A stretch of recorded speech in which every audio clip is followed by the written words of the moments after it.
Everyone. तो देखते हैं नेक्स्ट चैप्टर जो कि बहुत इंपॉर्टेंट है, क्लास 12th इंग्लिश का है, द लास्ट लेसन। सबसे पहले इसमें कुछ मेन कैरेक्टर्स हैं, जैसे एम हेवल जो कि फ्रेंच के टीचर हैं, फ्रेंड जो कि एक स्टूडेंट है स्कूल का, जो कि इम्पॉर्टेंट पॉइंट है और इम्पॉर्टेंट कैरेक्टर है स्टोरी में, और स्कूल ऑफ एलिस एंड लोरेन जो कि जर्मनी में लोकेटेड है। तो देखते हैं क्या स्टोरी है द लास्ट लेसन की। तो द लास्ट लेसन इसलिए क्योंकि आज जो है जर्मनी में एम हेमल जो है एज अ टीचर काम करते हैं, पर आज डिसाइड किया गया क्योंकि जर्मनी में कुछ वॉर हुआ था तो जर्मनी ने फ्रेंच को हरा दिया था फ्रांस को। तो अब डिसाइड किया गया कि वहाँ जर्मनी के अंदर अब फ्रेंच लैंग्वेज नहीं पढ़ाई जाएगी, वो अपनी जो रीजनल लैंग्वेज है, लिंग्विस्टिक लैंग्वेज है, वो पढ़ाएंगे जर्मन।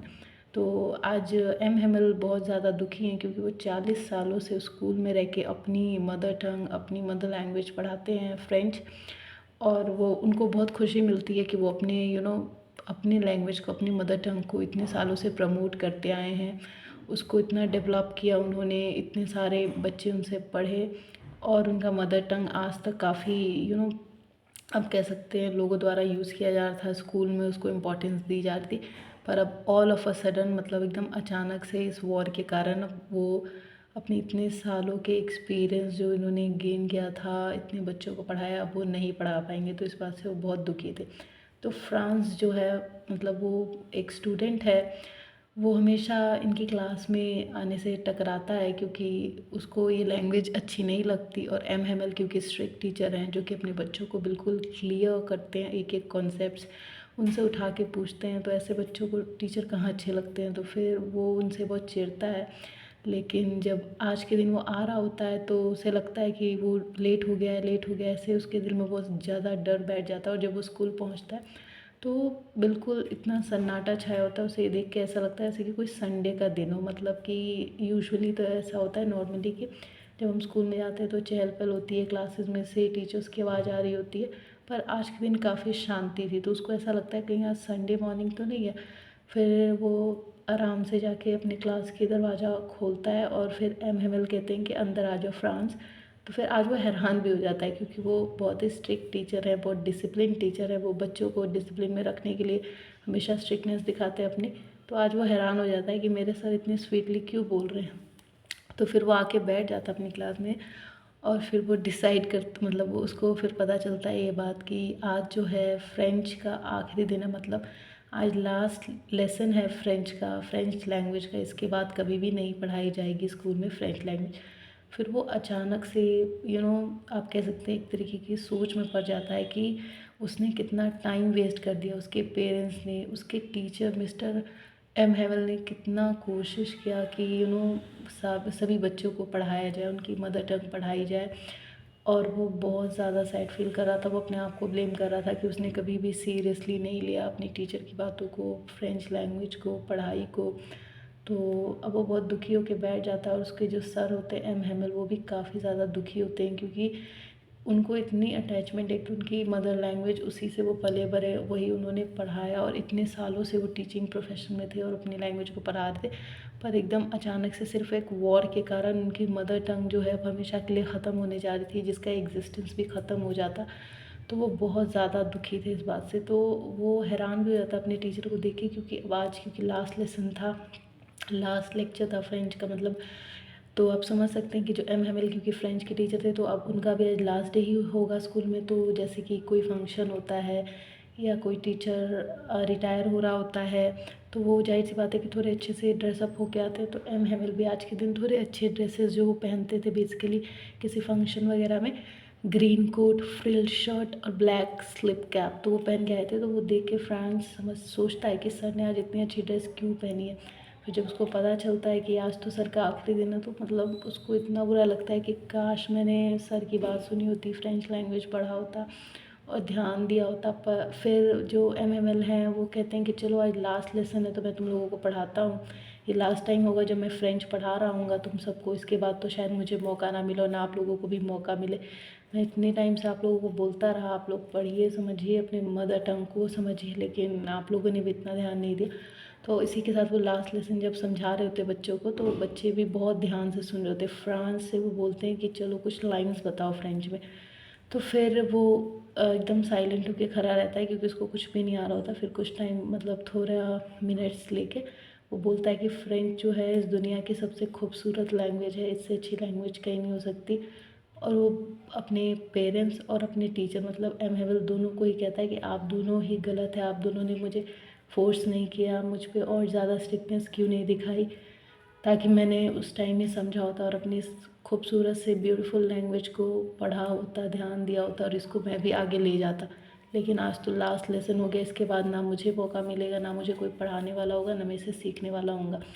तो एम हेमल तो पहले से बहुत दुखी थे और वो बहुत ज़्यादा उनकी आंखों में आंसू आने लगते, पर वो स्ट्रॉन्ग बनने की कोशिश करते और फिर वो इसी के साथ अपने बच्चों को अब लास्ट लेसन देते हैं। तो वो चौक उठा के ब्लैक बोर्ड पे एक ही लाइन लिखते हैं, द लास्ट लेसन, क्योंकि लास्ट डे था उनका स्कूल में और लास्ट दिन था जब वो फ्रेंच पढ़ा सकते थे, क्योंकि इसके बाद तो स्कूल या अथॉरिटीज़ उन्हें पढ़ाने नहीं देती।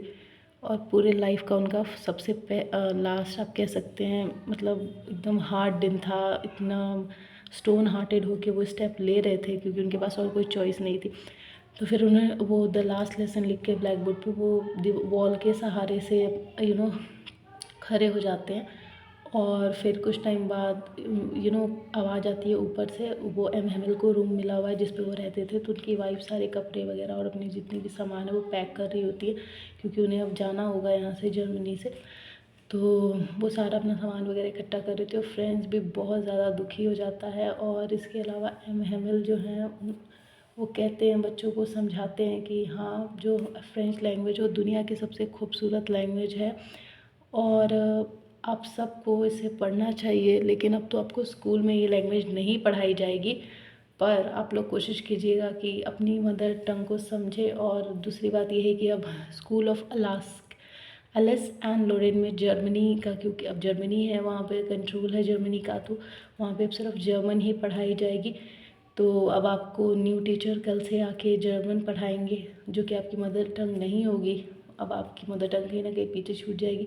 तो बच्चे ये सब सुन के काफ़ी ज़्यादा दुखी होते हैं, पर वो भी कुछ कर नहीं सकते। तो फिर फ्रांस ये भी सोचता है कि क्या अब ये यहाँ के जो कबूतर हैं ये भी ये जो कबूतर हैं ये भी अब जर्मन लैंग्वेज ही बोलेंगे क्या, क्योंकि उसको लगता है मतलब वो इतना सैड हो जाता है, उसको अपनी गलती का एहसास होता है कि मेरे टीचर एम हेमल ने कितना कोशिश किया, मेरे पेरेंट्स ने कितना कोशिश किया कि हम पढ़ाई पे ध्यान दें, फ्रेंच लैंग्वेज पे फोकस करें, पर मैंने उन सबको नज़रअंदाज किया, उनकी बात नहीं सुनी। और अब मतलब एम हेमल भी बहुत ज़्यादा दुखी है, फ्रांस भी बहुत दुखी है और जर्मनी का कंट्रोल होने के कारण अब फ्रेंच लैंग्वेज जो इतनी प्योर है, जो दुनिया मतलब कहता है फ्रांस कि दुनिया का सबसे प्योरेस्ट लैंग्वेज है, अब वो कभी भी पढ़ाई नहीं जाएगी। तो कहीं ना कहीं द लास्ट लेसन एक ऐसा टॉपिक है जो हमें आप कह सकते हैं एक मोरल भी देता है ये स्टोरी, कि जैसे कैसे हमारे पेरेंट्स हमें पढ़ने के लिए बोलते हैं पर हम बच्चों को अच्छा नहीं लगता, हमें बहुत बुरा लगता है, हमें लगता है कि पेरेंट्स बस पढ़ाई पढ़ाई पढ़ाई करने को बोलते रहते हैं। या अगर हमें जैसे अपनी मदर टंग बोलनी हो, आज के टाइम पे हम इंडिया में भी देखते हैं कि जो इंग्लिश बोलता है उसको बहुत ज़्यादा प्रेफरेंस दी जाती है, उसे हाईली एजुकेटेड, और जो हिंदी में बोल रहा था उसे हम अनपढ़, गँवार, गाँव का गँवार ऐसे बोलते हैं। तो ये अच्छी बात नहीं है। अपनी मदर टंग जो है वो दुनिया में हर किसी को माननी चाहिए, वो सबसे खूबसूरत लैंग्वेज। जैसे फ्रांस भी इतने टाइम तक सीरियसली नहीं ले रहा था, लेकिन आज वो ऐसा दिन आ गया कि आज उसकी मदर टंग का लास्ट लेसन बन गया और लास्ट लेक्चर बन गया, और अब उसको एहसास हो रहा है कि उसकी मदर टंग दुनिया की सबसे खूबसूरत लैंग्वेज है। तो हमें समझना चाहिए हर कंट्री में, जिस कंट्री का जो भी मदर टंग है, और हम सबको उसको इक्वली प्रेफरेंस देना चाहिए। इंग्लिश ठीक है, it helps you to communicate all over the world, पर बीइंग कमिंग फ्रॉम इंडिया, हमारा जो भी लैंग्वेज है हर स्टेट का, आप उसको बोलने में अशेम ना फील करें, क्योंकि अगर हम पढ़ लिख के भी ऐसी ही हरकत कर रहे हैं तो फिर हमारे पढ़ लिखने का फ़ायदा क्या है। तो हर मदर टंग को प्रेफरेंस दीजिए। और जैसे देखा कि फ्रांस को इतना रियलाइजेशन हो रहा है, पर मोरल क्या है कि हम अब कुछ नहीं कर सकते, अब वो कुछ भी नहीं कर सकता, क्योंकि जर्मनी का कंट्रोल है। नेक्स्ट डे से अब उसमें जर्मन टीचर पढ़ाएंगे, फ्रेंच का कोई नामो निशान होगा नहीं। एम हेमल जो कि इतने अच्छे टीचर हैं, जिन्होंने अपने बच्चों को पढ़ाने की कोशिश की, इतने स्ट्रिक्ट, इतने डिसिप्लिन थे, उनसे भी बच्चों ने नहीं पढ़ा तो फिर कैसे टीचर से पढ़ सकते। तो इस तरीके से देखा कि द लास्ट लेसन बन गया फ्रेंच, जो अब कभी भी जो लोग फ्रांस से बिलोंग करते हैं वो अपने मदर टंग को नहीं पढ़ पाते, तो उन्हें इस बात का काफ़ी अफसोस है। तो I hope it's clear the last lesson. Thank you. Do like, share and subscribe, and most important, comment.